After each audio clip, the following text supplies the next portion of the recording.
Saudara, kita akan membahas hari ini, saya begitu terjamah dia dengan kesaksian, dan kita akan, yaitu kesaksian mereka akan kita pelajari, saudara. Tetapi kita mulai dari yang pertama saja dulu, yang kedua, supaya karena yang kedua ini harus kita jelaskan sedemikian nanti dari ayat demi ayat. Jadi saudara, kita memang tentang yang mengalami, yaitu tempo hari meledak ban karena Bapak Aditya ini, Bapak Gultom, sebagai profesinya tambal ban. Semenjak sudah yaitu pindah dari Batam, yang karena tempo hari istrinya mengalami sakit yang sudah dibawa kemana-mana, ya, ke dokter, ke dukun, termasuk mereka juga sebetulnya dulu bergereja di karismatik, tetapi tidak kunjung ada kesembuhan, saudara. Tetapi kita bersyukur oleh karena kesaksian keluarga, yaitu dari abangnya, menyampaikan supaya dibawa saja ke Palembang, ke tempat ini, dan puji Tuhan, luar biasa Tuhan menyembuhkan ibu itu dan hadir bersama kita, yaitu di sini istri. Yang tadinya kalau kesaksian Bapak ini, Bapak Gultom tadi, tangannya itu sudah nggak bisa bergerak lagi. Kalau misalnya tidur, ya, tangannya pasti tinggal. Misalnya kalau berguling, biasanya kan mengikut dia, ini enggak. Kalau berguling begini, pasti tinggal. Tapi saudara, kita bersyukur ketika mereka sudah beribadah di sini, sesuai dengan janji Tuhan seperti itu. Keluaran 23, ayat 25. Kalau mereka beribadah, roti makan minuman mereka akan diberkati, artinya kebutuhan mereka akan diberkati. Dan yang kedua, dijauhkan penyakit. Dan lewat minyak doa yang disebutkan tadi, coba kita baca saudara sebentar dalam kitab, yaitu Yakobus pasal 5, supaya kita memahami tentang minyak urapan atau minyak doa. Yakobus 5 ayat yang ke-14 sampai 16. Kita baca dulu saudara. Yakobus 5 ayat 14 sampai 16. 32 ya. Kalau ada seorang di antara kamu yang sakit, baiklah ia memanggil para pendatua jemaat supaya mereka mendoakan dia serta mengolesnya dengan minyak dalam nama Tuhan. Dan doa yang lahir dari iman akan menyelamatkan orang sakit itu, dan Tuhan akan membangunkan dia. Dan jika ia telah berbuat dosa, maka dosanya itu akan diampuni. Karena itu hendaklah kamu saling mengaku dosamu dan saling mendoakan supaya kamu sembuh. Doa orang yang benar bila dengan yakin didoakan sangat besar kuasanya. Saudara, inilah yang mereka lakukan. Dia datang memanggil para pendatua atau hamba Tuhan untuk mendoakan mereka, serta mengolesnya dengan minyak, lalu melakukan pengakuan dosa, dan bertekad menjadi orang benar, atau hidup sesuai firman Tuhan. Walaupun memang tidak langsung, yaitu sempurna, tapi terus mereka berjuang, dan puji Tuhan ibu ini sembuh. Dan juga saudara, kesaksian tadi, yaitu lewat minyak doa yang dibilang itu. Memang kita doakan supaya Tuhan mencurahkan di minyak ini, yaitu kuasa bilur-bilurnya. Dalam kitab Nabi Yesaya pasal 53 maupun 1 Petrus pasal yang kedua. Ayat itu berkata, oleh bilur-bilurnya lah kamu sudah sembuh. Apa bilur-bilur saudara? Bekas luka-luka Tuhan Yesus yang masih berdarah. Luka-lukanya itulah telah menyembuhkan semua penyakit. Apa saja? Termasuk seperti yang sekarang ini terjadi. Kalau mereka saudara percaya dengan kuasa bilur-bilur Yesus, semua penyakit mereka pasti disembuhkan. Itu tidak bisa tidak. Asal mereka bertekad hidup sesuai dengan firman Tuhan. Karena Tuhan janji dia akan menjauhkan penyakit. Itulah minyak urapan. Nah, kita baca satu lagi, Markus pasal yang ke-6. Supaya ada kita referensi tentang minyak doa atau minyak urapan, minyak minyak yang dioleskan tadi. Markus 6 ayat 12-13. Ayat 12 dan 13, 32, iya. Lalu pergilah mereka memberitakan bahwa orang harus bertobat, dan mereka mengusir banyak setan dan mengoles banyak orang sakit dengan minyak dan menyembuhkan mereka. Lihat ayat ini sudah. Jadi saudara, para rasul saja diperlengkapi oleh Tuhan Yesus dengan minyak. Ya, minyak. Tentu minyak doa, minyak urapan seperti ini. Kalau dalam bahasa lama ini, terjemahan lama, saya pernah membacanya di waktu kami menginjil bersama dengan saudara Chandra. Ada Alkitab seorang ibu yang lama, kami baca. Ternyata minyak ini adalah minyak zaitun. Jadi nggak salah sudah. Yang kita buat ini minyak zaitun. Luar biasa Tuhan. Nah itu saudaraku yang terjadi ketika Bapak ini, mereka satu sepakat berdoa dan juga minta ditopang oleh hamba Tuhan. Walaupun hanya melalui telepon pada hari itu. Dan semua teman-teman yang sudah mendoakannya, ternyata Bapak ini disembuhkan Tuhan. Itu yang sangat utama. Dan yang paling utama memang, teruslah bertekad menyesuaikan diri hidup kita sesuai dengan firman Tuhan. Karena memang rancangan Tuhan dalam kitab Yeremia 29 ayat 11, Tuhan tidak pernah merancang kita kecelakaan. Tidak pernah. Apalagi juga Mazmur 122. Ayat itu berkata, aku tidak membuat kamu mengalami kecelakaan. Itu janjinya. Kalau saudara, kalau kita baca Mazmur 122, coba kita lihat sebentar.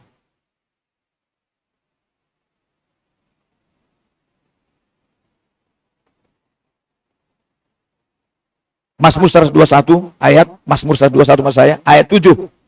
32, iya. Tuhan akan menjaga engkau terhadap segala kecelakaan. Ia akan menjaga nyawamu. Saudara, lihat itu. Nah inilah saudara kesaksian tadi.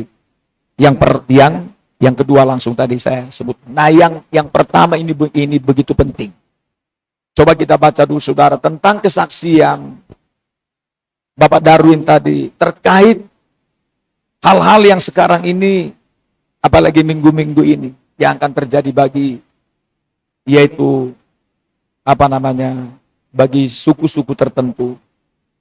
Ya, apalagi dibilang, seperti yang Bapak bilang, ini adalah dari, masih dari Tionghoa, atau dari China itu. Tapi kita akan baca dari firman. Bagaimana firman Tuhan menjelaskan hal itu, yang sudah dijelaskan Bapak itu tadi.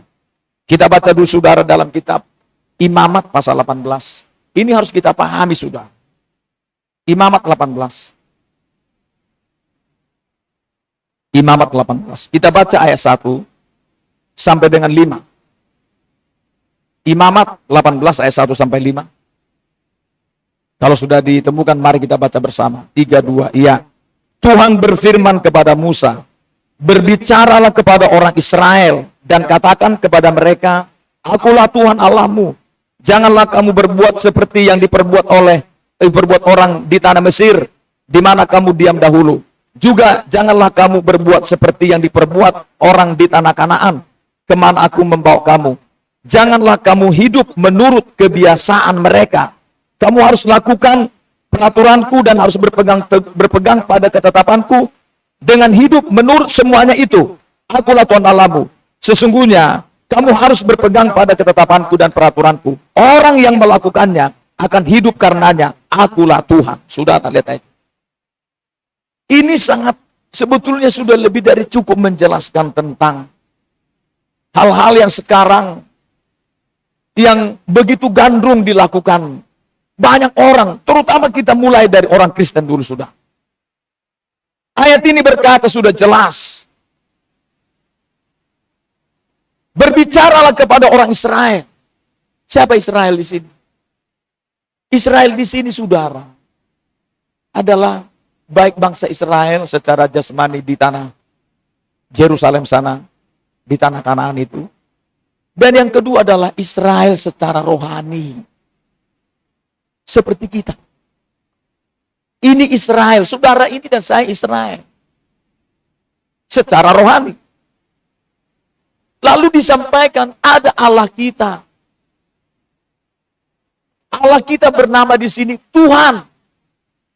Kalau dalam bahasa ininya itu Ibrani itu ya YHWH. Itu sangat susah dibaca. Namun sekarang banyak orang membaca dengan Yahweh.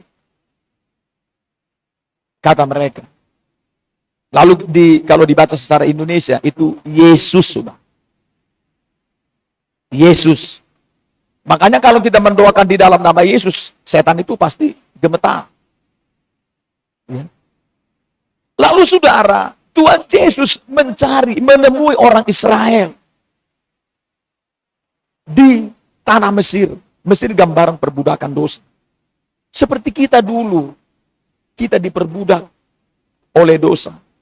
Dengan kebiasaan-kebiasaan Mesir.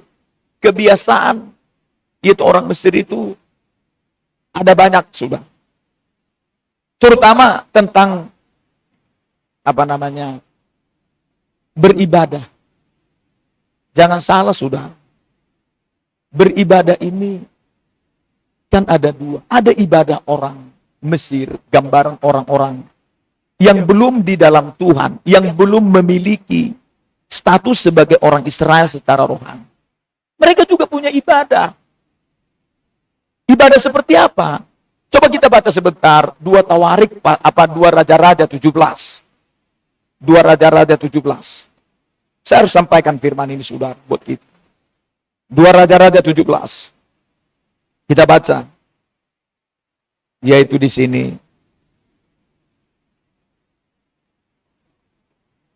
Kita baca saudara ayat yang ke-29 sampai dengan 34. 2 Raja-Raja 17 ayat 29 sampai 34, 32 iya. Tetapi setiap bangsa itu telah membuat Allahnya sendiri dan menempatkannya di kuil di atas bukit-bukit pengorbanan yang dibuat oleh orang-orang Samaria. Setiap bangsa bertindak demikian di kota-kota mereka yang mereka diami. Orang-orang Babel membuat patung Sukot Benot, orang-orang Kuta membuat patung Nergal, orang-orang Hamat membuat patung Asima, dan orang-orang Awa membuat patung Nibhas dan Tartak. Orang-orang Sefarwaim membakar anak-anak mereka sebagai korban bagi Adramelek dan Anamelek, para Allah di Sefarwaim. Di samping itu mereka berbakti kepada Tuhan dan mengangkat dari kalangan mereka imam untuk bukit-bukit pengorbanan. Maka orang-orang inilah yang melakukan ibadah bagi mereka di kuil di atas bukit-bukit pengorbanan itu. Mereka berbakti kepada Tuhan, tetapi dalam pada itu mereka beribadah kepada Allah mereka sesuai dengan adat bangsa-bangsa yang dari antaranya mereka dianggap tertawan. Sampai hari ini mereka berbuat sesuai dengan adat yang dahulu. Mereka tidak berbakti kepada Tuhan dan tidak berbuat sesuai dengan ketetapan hukum, undang-undang, dan perintah yang diperintahkan Tuhan kepada anak-anak Yakub yang telah dinamanya Israel. Saudara, di sini jelas yaitu firman Tuhan mengatakan orang-orang yang masih, saudaraku, statusnya masih bukan Israel secara rohani, mereka juga beribadah. Ibadahnya ayat ini berkata sesuai dengan adat mereka sendiri. Makanya ketika orang melakukan adat, itu beribadah, saudara. Itu sedang beribadah. Itu sudah dijelaskan, saudaraku. Apalagi tempoh hari kami menghadiri keluarga kami yang meninggal dunia. Ya. Bagaimana di sana dijelaskan dalam penglihatan itu. Seperti di sini dikatakan Allahnya masing-masing, yaitu suku bangsa hari itu, menyembah sesuai dengan adat. Lalu mereka melakukan sebuah ritual-ritual di kuil-kuil di tempat mereka. Seperti kami dulu. Pas ada acara adat itu, ternyata di sana sedang menyembah kepada Opu Mula Jadi Nabolon, saudara, dalam penglihatan itu. Luar biasa. Debata Opu Mula Jadi Nabolon. Yaitu Allahnya orang Batak yang mereka sembah lewat ritual adat istiadat, saudara. Tidak berbeda seperti yang dibilang oleh Pak Darwin tadi. Di dalam suku mereka juga. Ya. Ada mereka melakukan sebuah ritual adat. Di kuil-kuil. Dan ternyata mereka di sana sedang beribadah. Yang bukan kepada Allah Israel, saudara.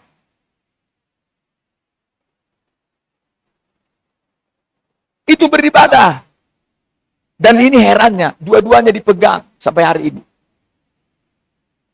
Udah Israel mereka, saudara di sini, mereka tetap beribadah kepada Allah yang lama. Mereka beribadah juga kepada Allah Israel yang kita kenal di dalam nama Yesus, saudara. Ayat ini jelas berkata, ayat 34, mereka tidak betul-betul berbakti kepada Tuhan. Mereka telah menyakiti hati Tuhan. Kata firman Tuhan saudara, bukan kata saya.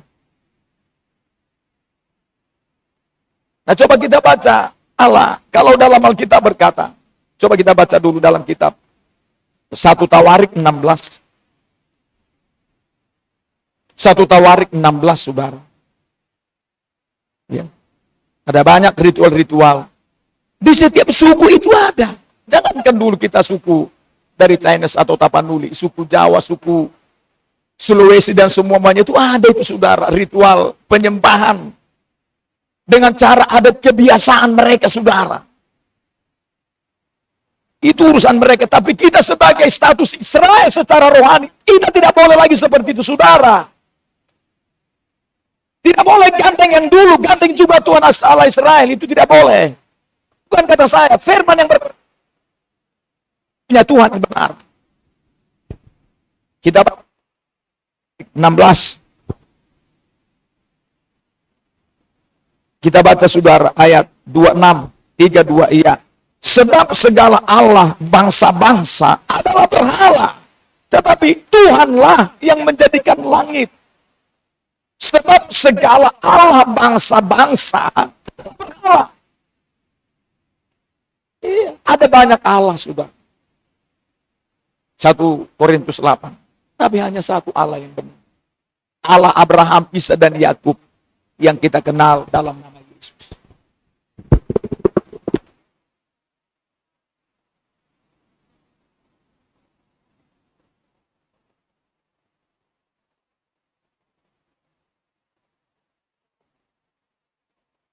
Supaya kita jangan sampai tidak memahami tentang hal ini. Coba kembali lagi saudara dalam kitab Imamat pasal 17 tadi. Itu tentang Allah. Nah lalu saudara ayat yang ketiga ini berkata. Imamat pasal 18 tadi. Janganlah kamu berbuat seperti yang diperbuat orang di tanah Mesir. Di mana kamu diam dulu. Saudara dulu kita itu di Mesir. Apa gambaran Mesir? Mesir gambaran perbudakan dosa. Dulu kita diperbudak dosa. Seperti Israel. Diperbudak. Lalu datang Tuhan ke sana melalui Musa. Diutusnya ke sana untuk mengeluarkan mereka. Dan dikatakan. Ketika mereka juga sudah sampai ke tanah Kanaan. Ayat ini berkata. Janganlah kamu berbuat seperti yang diperbuat orang di tanah Mesir. Di mana kamu diam dahulu. Juga janganlah kamu berbuat seperti yang diperbuat orang di tanah Kanaan. Kemana aku membawa kamu? Janganlah kamu hidup menurut kebiasaan mereka. Kamu harus lakukan peraturanku dan harus berpegang kepada ketetapanku. Orang Israel secara rohani seperti kita sudah mempunyai ketetapan dan peraturan tersendiri. Yaitu apa? Alkitab. Jangan seolah-olah Alkitab ini kurang. Padahal karena nggak pernah membaca. Coba kalau dibaca, ada ini rupanya benar ini. Tadi nih. Sesungguhnya kamu harus berpegang kepada ketetapanku dan peraturanku. Akulah Tuhan Allahmu. Kata firman Tuhan di sini sudah. Makanya ketika Joshua, coba kita baca dulu. Joshua pasal terakhir. Joshua di sana begitu tegas berkata. Coba kita baca. Joshua pasal terakhir saudara. Ini luar biasa ayat ini. Coba kita baca. Ayat yang ke-20. Ayat 15.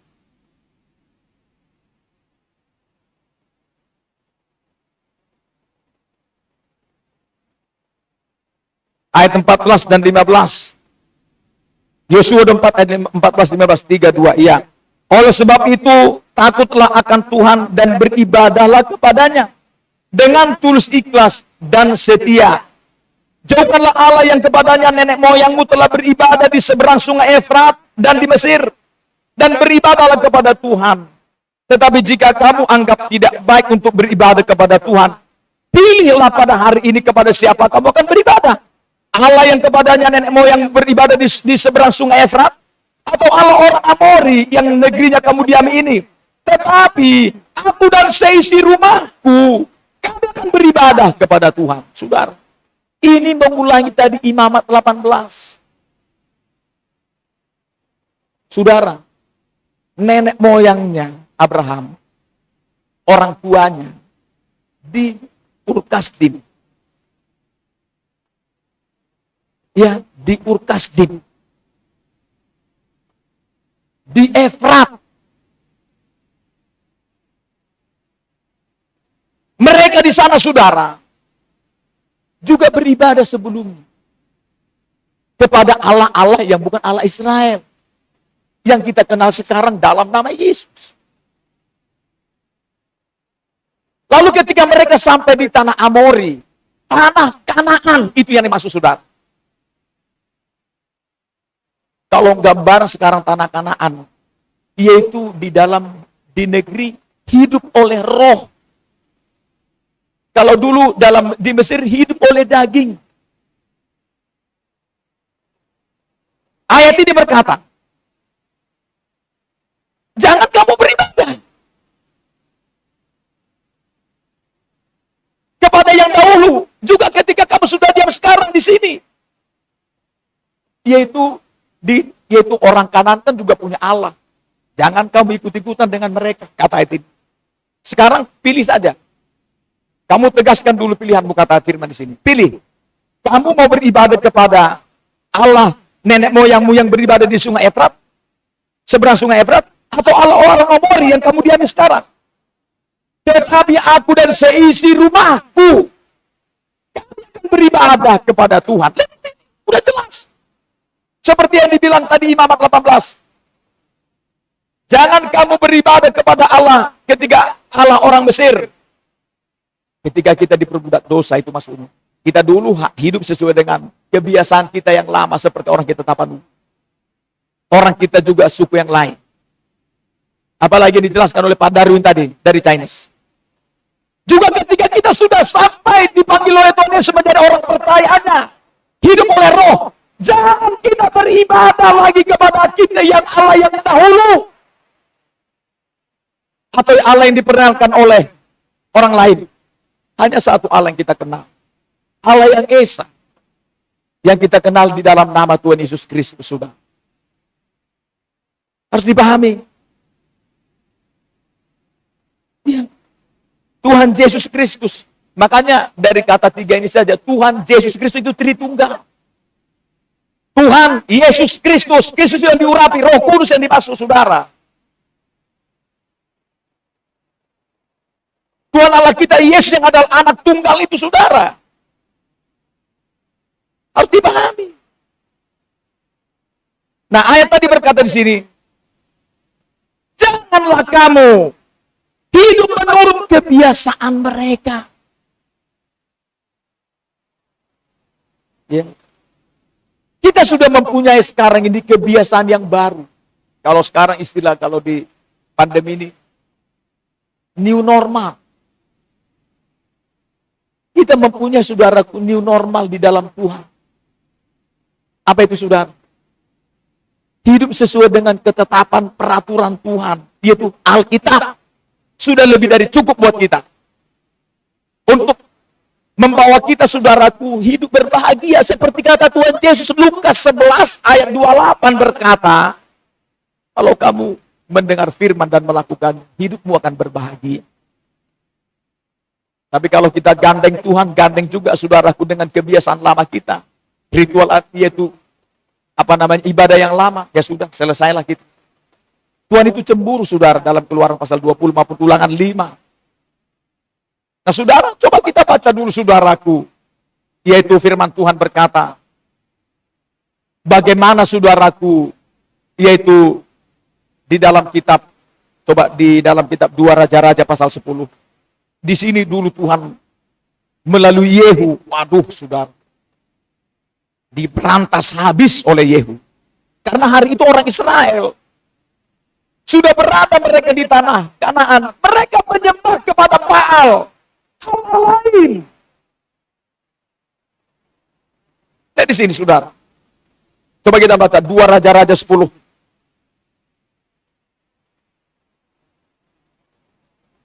Lihat di sini.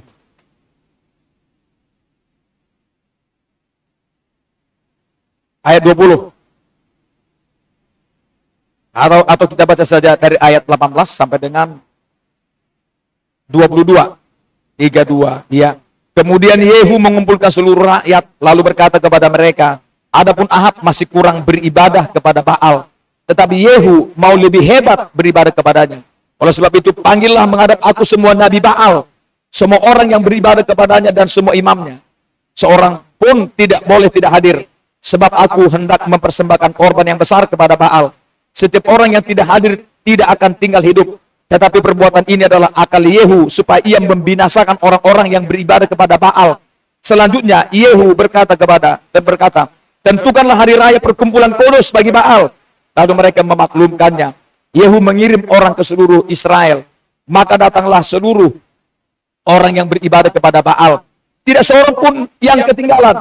Lalu masuklah semuanya ke dalam rumah Baal, sehingga rumah itu penuh sesak dari ujung ke ujung. Kemudian berkatalah Yehu kepada orang yang mengepalai gudang pakaian, keluarkanlah pakaian untuk setiap orang yang beribadah kepada Baal. Maka dikeluarkannya pakaian bagi mereka. Sesudah itu masuklah Yehu dan Yonadab bin Rekab ke dalam rumah Baal. Lalu berkatalah kepada orang-orang penyembah Baal di situ, periksalah dan lihatlah supaya jangan ada di antara kamu di sini seorang pun dari hamba-hamba Tuhan, melainkan hanya orang-orang yang beribadah kepada Baal. Lalu masuklah mereka untuk mempersembahkan korban sembelihan dan korban bakaran. Adapun Yehu telah menempatkan 80 orang di luar dan telah berkata, siapa yang membiarkan lolos seorang pun dari orang-orang yang kuserahkan kepada Tuhan, nyawanya ganti nyawa orang itu. Saudara, sampai ayat 24 saja, sebetulnya sampai ayat yang selanjutnya. Saudara, ayat ini maksudnya begini. Ada tempat khusus. Kan kalau kita kalau misalnya acara-acara seperti di tempat Darwin tadi, entah pernikahan, kematian, ada tempat-tempat khusus, bahkan gereja telah dijadikan, saudaraku, hari itu menjadi menyembah kepada Baal. Bukan orang Israel, ini orang Israel loh yang beribadah ini. Tapi itu bukan lagi kepada Allah Abraham, Ishak dan Yakub. Lalu saudara mau tahu di sini? Lihat di sini. Ayat ini berkata, ada rupanya gedung tempat mereka menyembah Baal. Dan di sana dikatakan ada pakaian mereka. Keluarkanlah pakaian untuk setiap orang yang beribadah kepada Baal. Makanya ada pakaian mereka, atribut mereka. Ada atribut, saudaraku, atau pakaian-pakaian khusus untuk menyembah kepada Allah lain. Iya. Kalau seperti kita sudah tahu, apalagi, oh dulu itu udah modern, Pak. Dulu ya ditenun, pakai ini, secara manual. Kalau sekarang sudah ditenun, mau ditenun atau yang tidak ditenun, coba kita baca, saudaraku, 2 Raja-Raja 23 ayat 7. 2 Raja-Raja 23 ayat 7. Lihat ayat ini, ayat 7. 2 Raja-Raja pasal 23 ayat 7. 32, iya. Ia merobohkan petak-petak pelacuran bakti yang ada di rumah Tuhan, tempat orang-orang perempuan bertenun sarung untuk Asera. Asera ini adalah orang Israel luar biasa menyembah Allah lain, Baal, Asera, dan lain-lain. Karena mereka hidup sesuai dengan kebiasaan orang-orang yang bukan di dalam Tuhan, saudara. Nah, di sini kan lihat ini. Makanya kita kan ada sarung, ada pakaian, ada ulos segala macam yang kita pakai. Untuk nanti itu adalah perangkat untuk menyembah kepada Baal. Seperti kita menyembah mulai jadi Nabolon itu, saudara. Ini ditenun. Sama kayak orang sekarang bilang, oh ditenun Pak sekarang. Ini ada aja ditenun. Mau apa lagi mereka? Perangkat-perangkatnya itu, saudara. Dalam Yesaya pasal 3. Coba kita baca. Yesaya pasal 3. Yesaya pasal 3.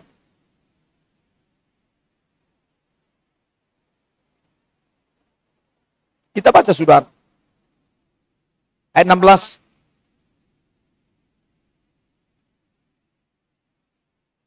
Ayat 18 mulai, ayat 18 mulai. Yesaya 3:18, 3:2, iya. Pada waktu itu Tuhan akan menjauhkan segala perhiasan mereka, gelang-gelang kaki, jamang-jamang dan bulan-bulanan, perhiasan-perhiasan telinga, ponto-ponto dan kerudung-kerudung, perhiasan-perhiasan kepala, gelang-gelang rantai kaki, tali-tali pinggang, tempat-tempat wangian dan jimat-jimat, cincin meterai dan anting-anting hidung, pakaian-pakaian pesta, jubah-jubah, selendang-selendang dan pundi-pundi, cermin-cermin, baju-baju dalam dari kain lenan, ikat-ikat kepala, dan baju-baju luar. Ini perangkat mereka yang di gudang tadi. Yang di gudang tadi disebut. Ada pakaian-pakaian yang dipakai untuk menyembah kepada Aserah. Yang ditenung. Ada banyak mereka nggak ngerti mengenai ini. Coba dulu saudara tampilkan dulu di sini saudara kita.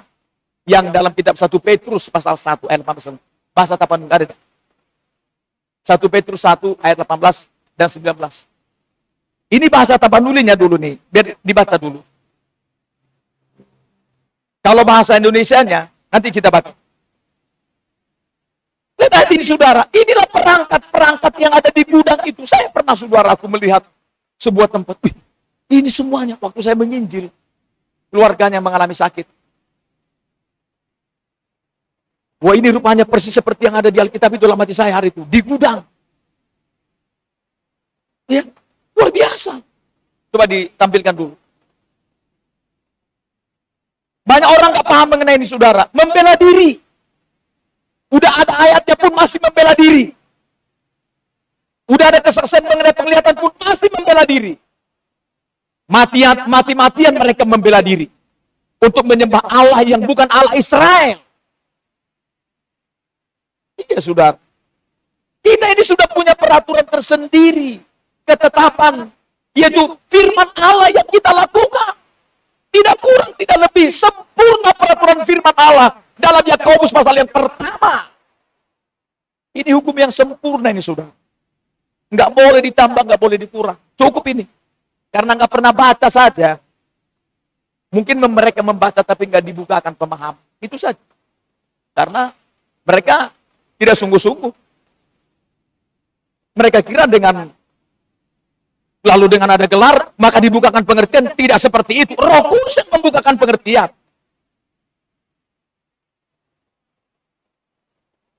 Sudah ditampilkan? Ada. Oke. Kata-kata itu saudara luar biasa. Kalau bahasa Tapanuli. Kalau bahasa Indonesianya coba kita baca. Sambil nanti di ini. 1 Petrus pasal 1. 1 Petrus 1. Ayat 18-19.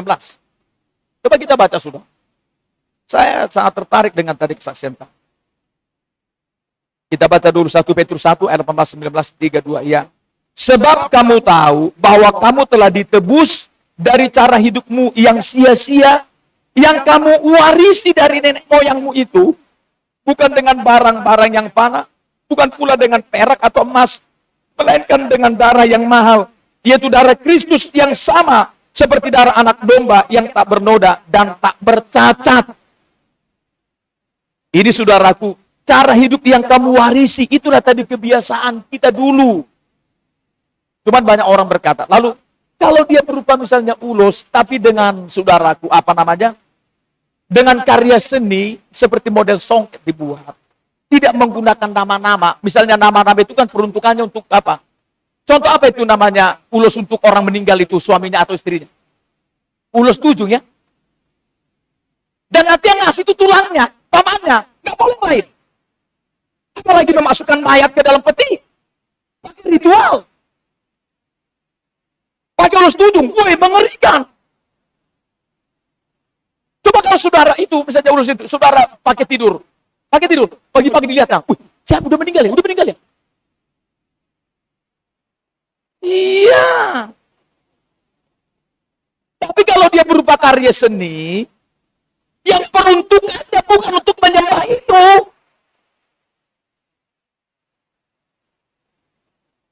Itu bisa disamakan dengan songket.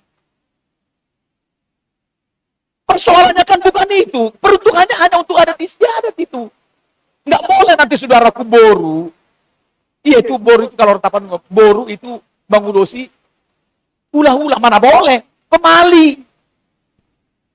Karena dianggap itu hula-hula memberi berkat. Padahal hula-hula itu, itulah yang disembah secara daging. Dan di belakang hula-hula itu, siapa yang datang? Dewata Batara Guru. Anaknya Opung Mulia Jadi Bolong.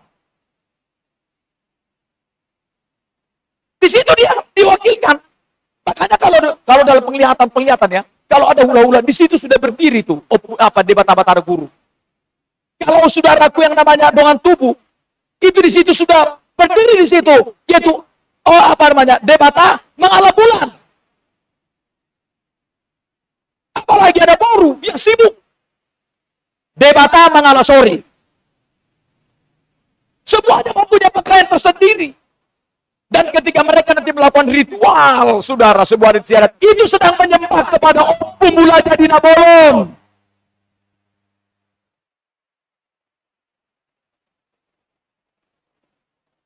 Enggak ada.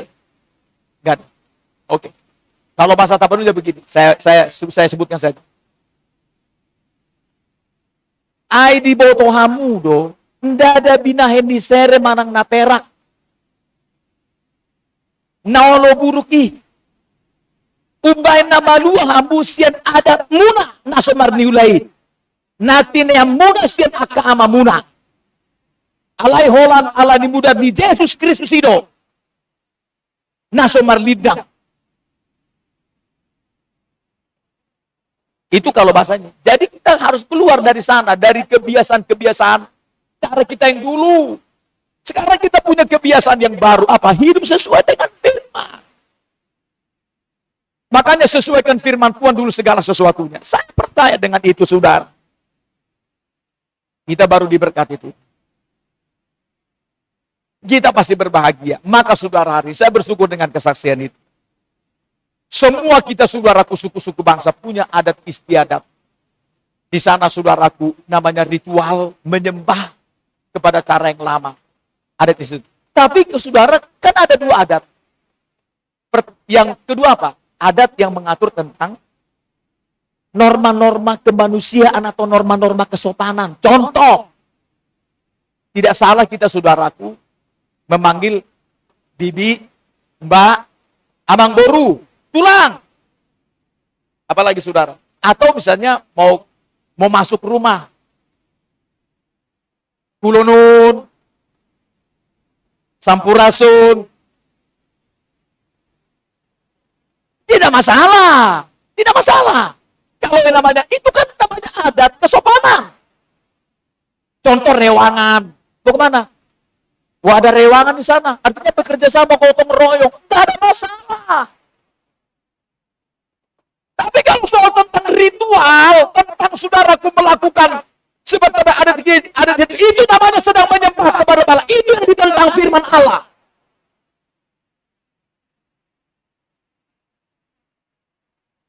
Nah, kita nggak boleh seperti itu, sudah. Tidak boleh. Kata firman Tuhan, bukan kata saya. Nah, makanya ayat tadi berkata, kembali dulu saudara dalam kitab, apa namanya? Ini. Apalagi juga, Imamat 18 tadi ya, jangan, apalagi gali tulang belulang. Waduh, bahaya.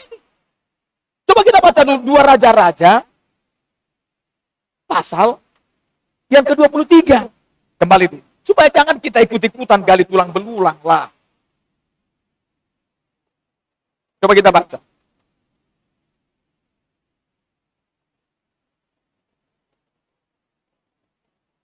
Coba kita baca sudah. Ayat 17 dan 18, 2 Raja-Raja 3, 17, 18, 32.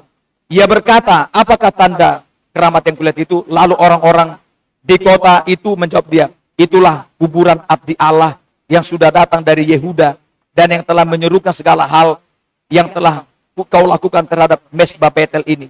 Lalu katanya, biarkanlah itu, janganlah ada orang yang menjamah tulang-tulangnya.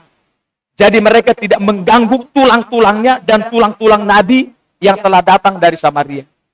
Ini saudara nggak boleh kita, kalau sudah dikubur, jangan lagi dijamah tulang-tulangnya itu. Nggak boleh. Di sini abdi Allah, anak Tuhan, seperti kita. Atau saudaraku di sana yang sudah meninggal. Jangan. Jangan dibilang apa seperti dalam kitab Kejadian terakhir si Yusuf. Yusuf itu saudara nggak dikubur. Ya, Yusuf itu nggak dikubur tapi taruh di peti,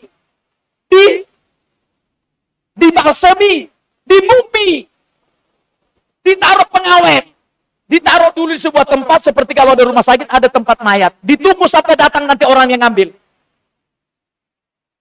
Tapi di saudaraku diawetkan. Seperti itulah Yusuf berada di tanah Mesir. Supaya nanti waktu kembali orang Israel dari tanah Mesir masuk tanah Kanaan, itu mereka tinggal gotong peti itu, baru dikuburlah di tanah Kanaan yang sudah dibeli oleh Abraham dulu.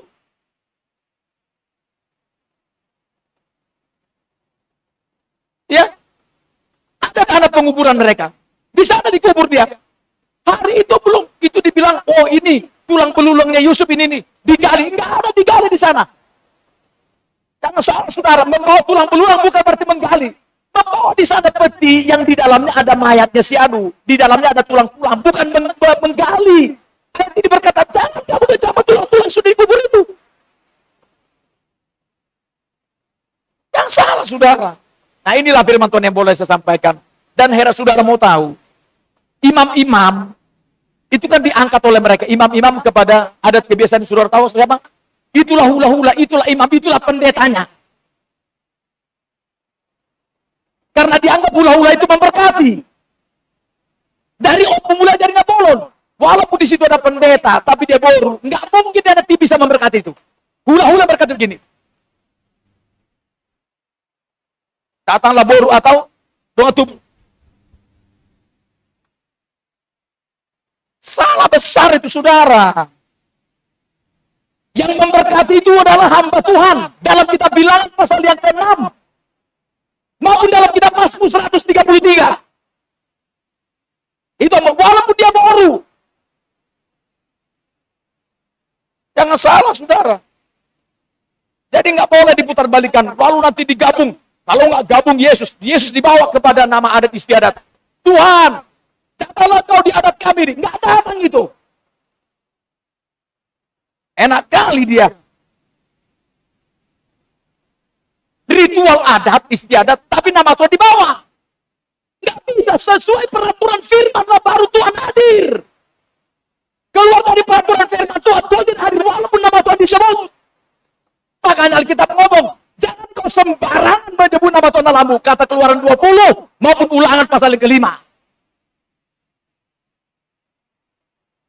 Sebab itu hari ini saudara,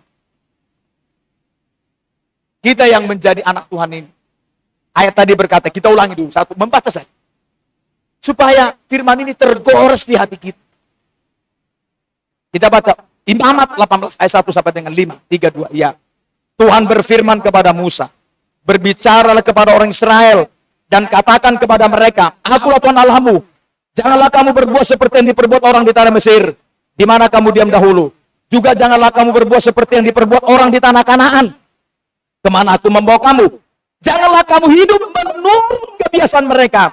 Kamu harus lakukan peraturanku dan harus berpegang pada ketetapanku. Dengan hidup menurut semuanya itu.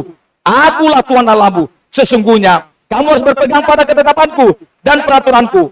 Orang yang melakukannya akan hidup karenanya. Akulah Tuhan. Saudara, ini kita tahu nih. Jangan sampai juga, coba kita baca satu lagi dulu firman Tuhan. Dalam kitab Yehezkiel pasal 20 ya.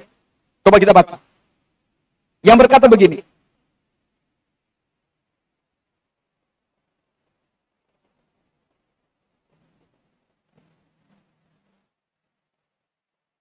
Yaitu yang berkata, janganlah kamu hidup menurut ketetapan bapakmu, katanya di sini. Kan datang kadang orang tua memaksakan kita kan. Yehezkiel 18. Yehezkiel 20 ayat 18. Ya benar. Coba. Kita baca. Yehezkiel pasal 20 ayat 18. Coba kita baca. Dan 19, 32, iya. Maka aku berkata kepada anak-anak mereka di padang gurun, janganlah kamu hidup menurut ketetapan ayahmu, dan janganlah berpegang pada peraturan-peraturan mereka, dan jangan menajiskan dirimu dengan berhala-berhala mereka. Akulah Tuhan Allahmu, hiduplah menurut ketetapan-ketetapanku, dan lakukanlah peraturan-peraturanku dengan setia. Datang orang tua kita, ketetapan mereka.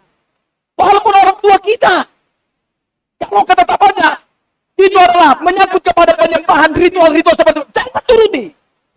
Kata ayat ini. Tetapi sesuailah hidup kita dengan ketetapan Tuhan. Di sanalah kita belajar berani bicara. Nah, firman Tuhan berkata, kamu tidak menghormati orang tua, bukan pula sampai kita kan tunjukkan ayat ini. Saya bukan tidak menghormati Bapak. Tapi di sini ngomong nggak boleh kita menurut cara yang Bapak ini, ketetapan Bapak ini, turun-temurun ini, dari nenek moyang kita. Tapi harus sesuai firman Tuhan. Kita di Kristen apa bukan Kristen kita, Pak? Hanya begitu. Kristen itu Pak sesuai dengan firman.